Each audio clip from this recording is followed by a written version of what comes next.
Greetings, philosophers. Welcome to the Philosophy Zone, the podcast where we dive into the big ideas that have shaped human thought for centuries. Today, we're traveling back to ancient Greece to explore two thinkers who flipped the script on reality, Parmenides and Melissus, the masterminds behind the Eleatic school and their radical idea of the One. These guys didn't just ponder abstract concepts, they challenged how we see the world, and their ideas shook up the politics, religion, and culture of their time. So grab a coffee, settle in, and let's dive into the 5th century BCE.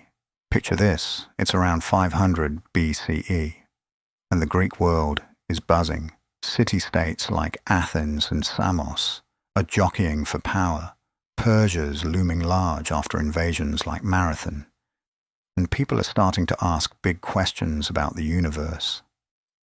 Most folks explain the world through myths or early theories, like Thales saying everything's made of water, or Anaximenes betting on air. But then comes Parmenides, a philosopher from Elea, a Greek colony in southern Italy. He drops a bombshell. Reality is one, eternal, unchanging and indivisible, one. That's it. No change, no motion, just being. This idea, the One, sounds simple, but it's a total game changer. Let's unpack it. Parmenides, born around 515 BCE, wrote a poem called On Nature. It's part mystical vision, part logical takedown. He starts with this wild scene. He's whisked away by divine maidens to meet a goddess who reveals the truth about reality. Now, don't get hung up on the poetry. It's how Greeks expressed meaning in everyday life, like Homer's epics. But the message? That's where things get wild. Parmenides says, what is. What is not, cannot be. Think about that. If something exists, it can't not exist, because non-existence is unthinkable. So what does that mean? Change, motion, the whole world of trees growing, waves crashing. That's all an illusion. Reality, or being, is one big unchanging whole. He calls this the way of truth, something you grasp through reason alone. The world we see, full of variety and movement, that's the way of opinion, and it's basically fake news. Your senses lie. Only logic tells the truth. Let's pause there. Imagine telling people back then, hey, everything you see and feel, not real. That's bold. So why does Parmenides come up with this? Let's zoom out. He's in Elea, a small city-state founded by refugees from Ionia, a hotbed of new ideas. Politically, Elea's likely run by aristocrats who value order and stability.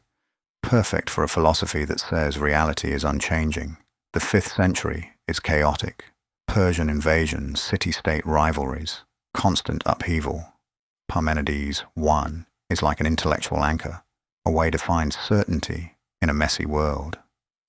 Religiously, Greece is all about Zeus, Apollo, and big rituals. Parmenides' poem nods to this with its divine imagery, but his focus on reason over senses. That's a quiet challenge to traditional religion, which leaned on myths and spectacles. He's pulling philosophy toward logic, away from the gods. Culturally, the Greeks are in a creative explosion. Poets, playwrights, and thinkers are everywhere. Parmenides writes in hexameter verse, like the epic poets, but his logical rigor aligns with the new intellectual milieu in places like Miletus or Athens. He's part of a moment where people are starting to question everything. Now let's meet Melissus, Parmenides' philosophical wingman from the island of Samos. He's not just a thinker, he's a naval commander who led a revolt against Athens around 441 BCE. Talk about a guy with range.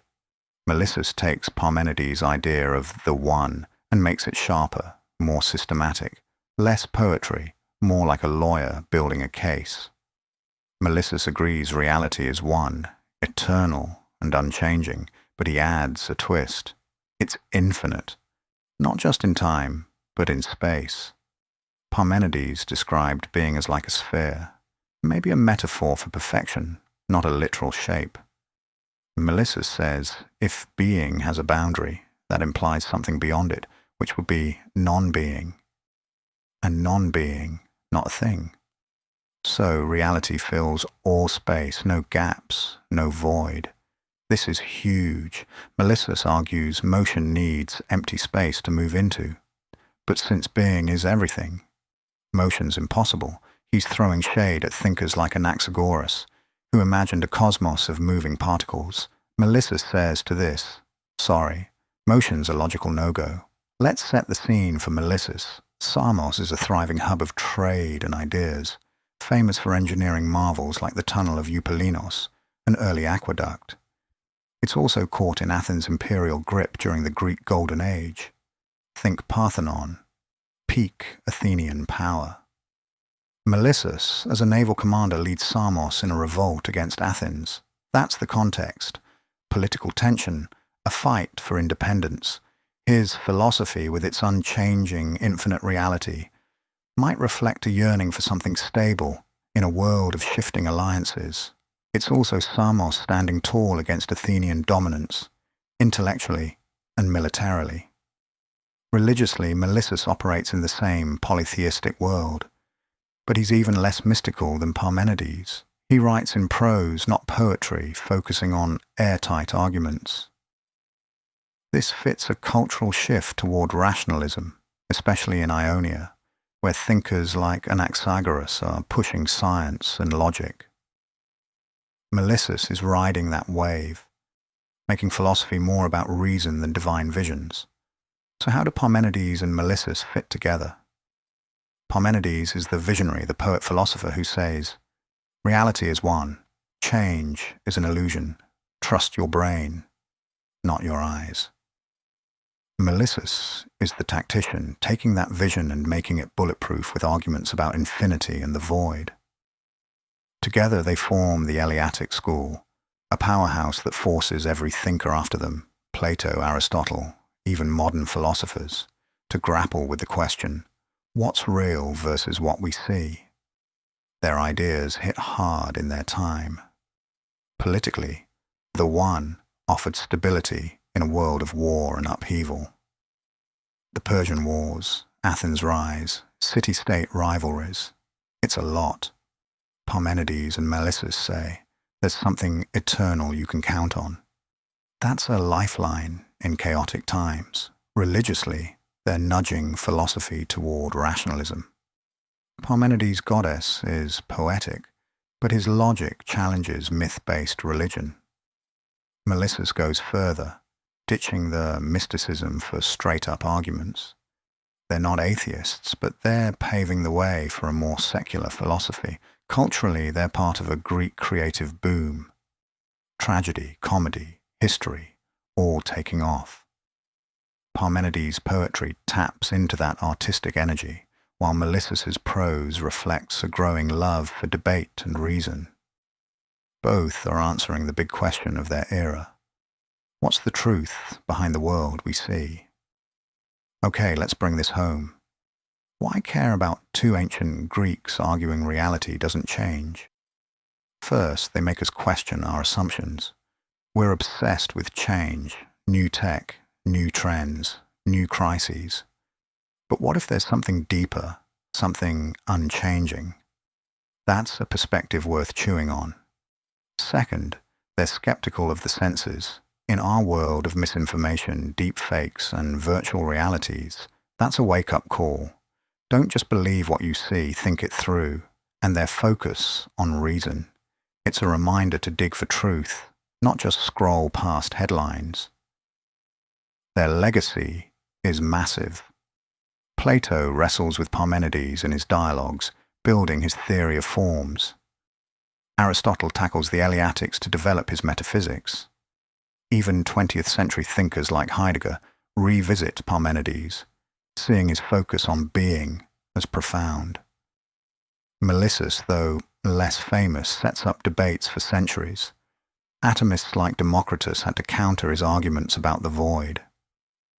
Without these two, philosophy as we know it wouldn't exist.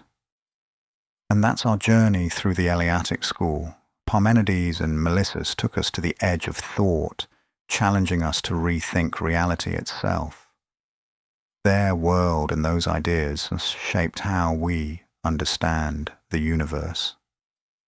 Thanks for joining us on the Philosophy Zone. If you enjoyed this, hit that subscribe button, leave a like, and comment. What do you think? Is reality one unchanging whole? Or is change all there is? Let's keep the conversation going. Next time, we'll dive into another big idea from the ancient world, so stay tuned. Until then, keep questioning, keep exploring, and we'll see you in the next episode.